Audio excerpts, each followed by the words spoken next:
Time now to bring you Prime Sports here with me, Muftau Nabila Abdullah. On Sunday, there's going to be a big party at the Accra Sports Stadium as Ghana, the Black Stars, comes up against Comoros in the final FIFA World Cup qualifier match. The senior national team, by virtue of that victory against Central African Republic on Wednesday, they are just close to making a fit World Cup appearance. And the people who own the venue where this match will be happening is the National Sports Authority. And they have promised that there's going to be one-of-a-kind experience for fans ahead of that game.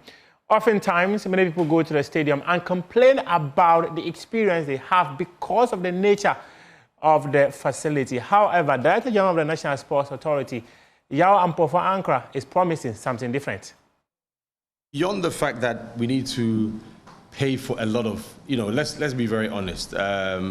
Those who were here 6 months ago or a few months ago, you can see the notable changes that have taken place here at the stadium. So we need to continue on that trajectory. We need to continue going up and up. When you pass through the streets, you would not even see the Accra Sports Stadium in lights. You might think, oh, that's not a big deal, but it is. It's technology, it has to be paid for.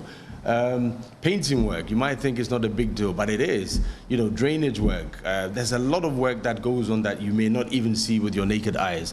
And we've been encouraged to be innovative and to think outside the box. I think that's what the man who appointed us here has asked us to do. We cannot complain about lack of money when we have the means to put in place modalities to get funding to fix what we can. Obviously, beyond a certain threshold, we cannot do that. But what we can is what we're trying to do to make sure that you have an experience anytime you come to the Accra Sports Stadium. And on Sunday, you see an elevated experience again. We can't do it all. It's not Stamford Bridge or Emirates or Anfield, but it is Ghana's Wembley, and we need to make sure that we protect that image and integrity. And we need you in the media to help us to get that message across, that we've got to be very mindful of the fact that the capacity is not even up to 40,000 yet. We've been inundated with requests, which I would imagine will be millions. So that's not possible. We need to make sure that we protect the stadium, the people in there, the services, and the facilities, and then we upgrade with whatever we can. And the deductions are there, I've just told you. So it's not as if the gate proceeds will be coming to the NSA. 20% of the gate proceeds come to the NSA. And with that, we need to still work and upgrade so that you would have a good experience. And if there's going to be an experience, it means that there will be a perfect party. Former captain of the Black Stars, Stephen Appiah, he has described that Sunday's game against Comoros as one where the senior national team will have some fun. And as I mentioned earlier, Ghana defeated Central African Republic by 5-0 on March Day 9 of the 2026 FIFA World Cup qualifying matches. And Stephen Appiah, the man who led the senior national team to his first ever FIFA World Cup in Germany 2006, is calling on everyone to be a part of the party. I accepted this job as the vice chairman of the management committee. All the matches that we have played, anytime we played those matches, 2 days or 3 days to the game, I can't eat. Like, I become a different person. Yeah, I saw you yesterday, and I could feel it. Yeah, and I've realized, so my time when we were playing is like, okay, you go on the pitch, you play, but there was no tension on you. But today, being working with the team and being a fan, there's so much tense. And I was telling some of the guys yesterday that one day they will stop playing, and then they will definitely appreciate. Involve themselves in football, and they will see the difference. So, but it's a good feeling though when it goes well. It's a good feeling. So sitting here this evening, I'm so happy. The guys have made us proud, and we are looking forward on Sunday. Great. What would you say to everybody, the players, the fans, for Sunday's game? Well, we are here because of the players, and they has made us proud.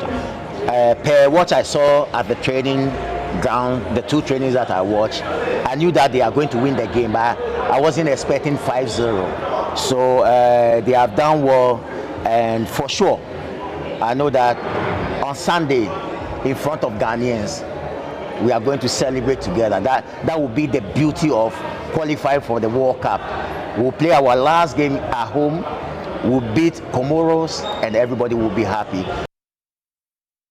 Stephen Appiah, former captain of the Black Stars, speaking there. Now let's do some pickleball. Well, this is a sport which hitherto many people didn't know anything about, but it appears to be gaining some momentum in the country. And the Ghana Pickleball Association, they have joined us in the studio right now to have a conversation because they are hosting the 3rd National Open Championship, which is bringing together top players from across the country. This year's tournament holds, it has some other significance because some of the stand-up performances are being considered.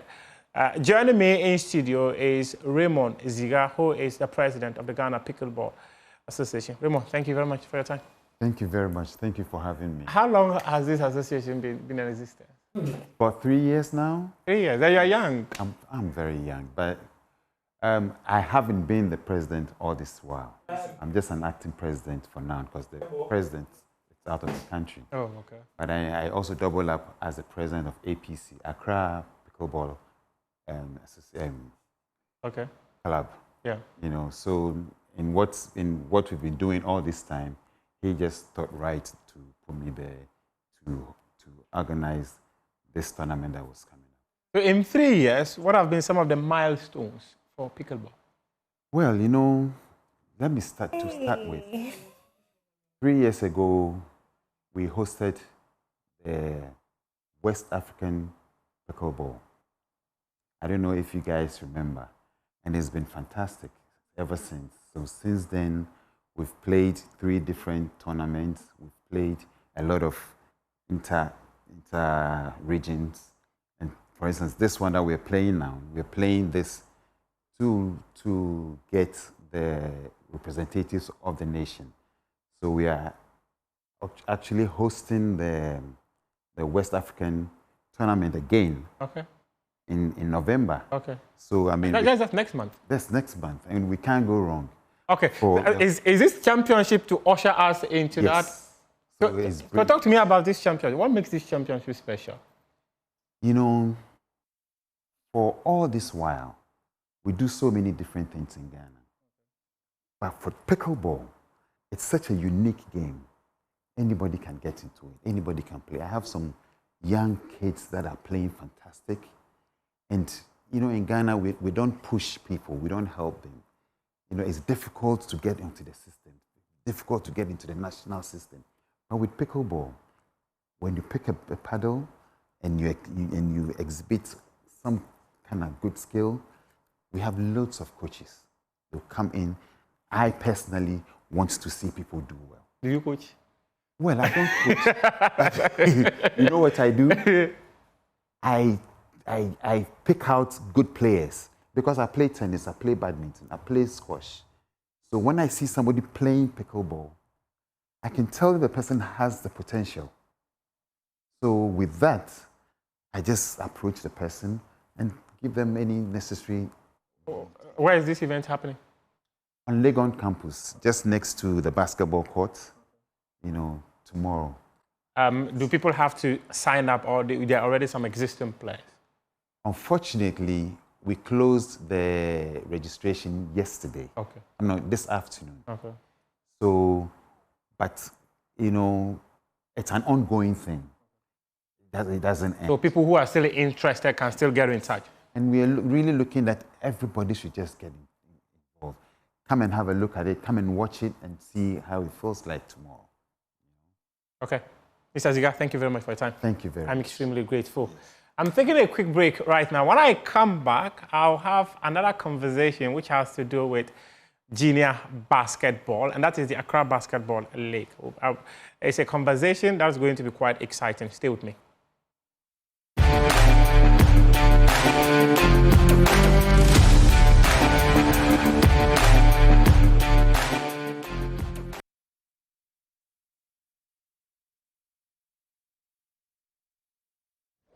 We are back from the break. This is Prime Sports with me, Muftau Nabila Abdullah. We are about to have a conversation that has to do with the Junior Accra Basketball League. And then I've been joined in the studio by Tal Zubeiru and Howard.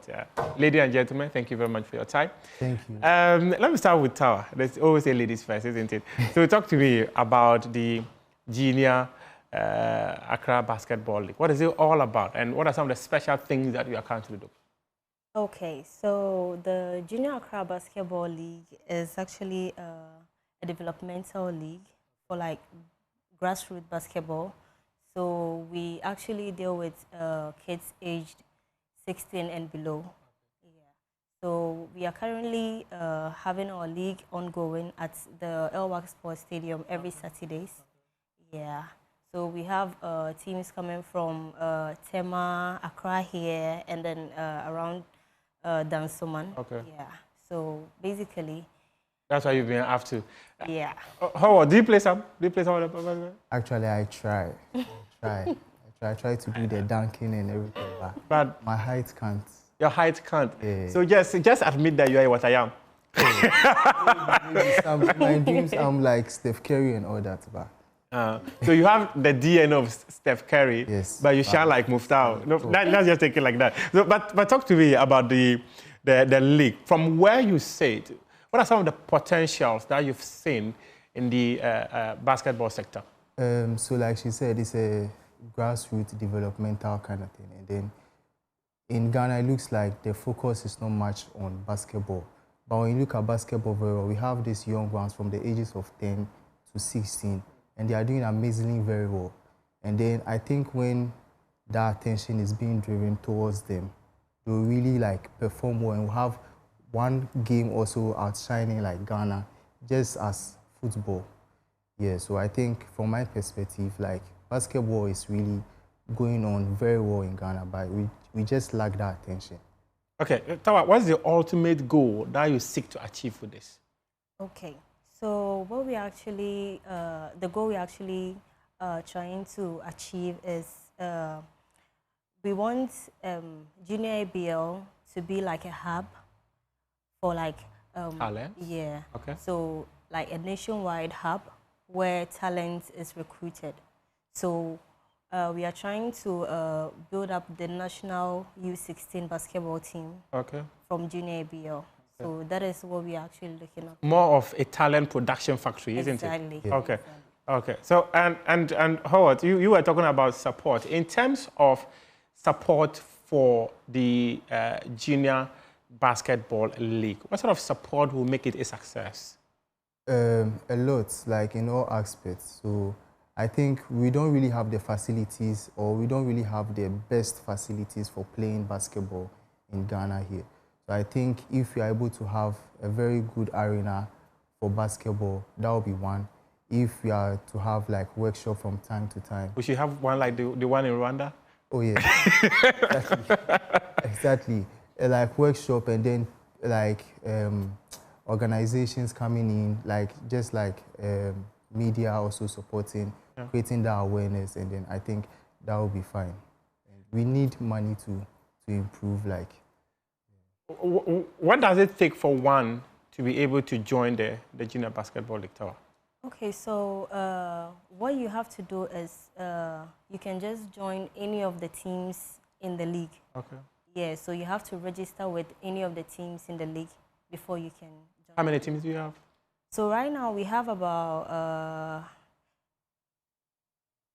if you can't remember those, no stress. About 33 Wow. teams. Yeah, wow, so that's a significant number. Yeah, it cuts across all the categories. Okay. So we have under 16 boys and girls, under 13 boys, and under 10 boys. Okay. That's a mini basketball. Catch them young. Yeah. that's a very good one. Yeah. Howard, we are wrapping up the conversation pretty quick, but you were talking about support and the creation of awareness. As an institution, what are some of the strategies or the deliberate policies that you've put up to ensure that you are able to attract people and get people interested in the sport? So with Junior ABL, for example, whenever the whole league is being over, we try and pick talents that really are very good, and then we put them together. This forms a travel team. Okay. So this travel team have been able to like play outside Ghana, I think Togo and Cote d'Ivoire. And then with this aspect, we are trying to put those players out there for other big teams to also look at them and then try and bring them on board so they can also play. So this is actually one support from our side we are giving to basketball players in Ghana here, like the grassroots basketball in Ghana here, so they can really outshine.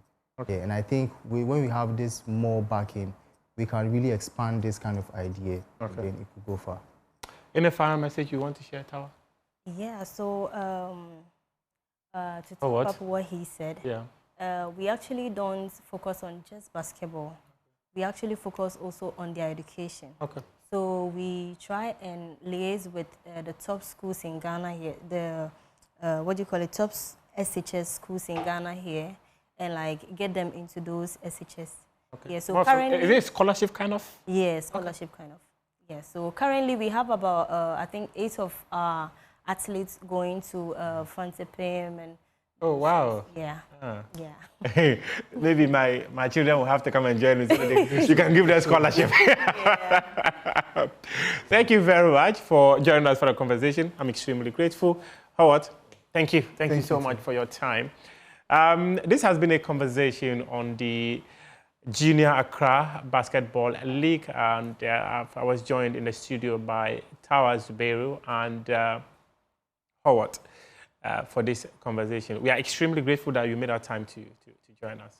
Up next is PM Express, but also head on to myjoyonline.com and read some more sports stories. We appreciate your company.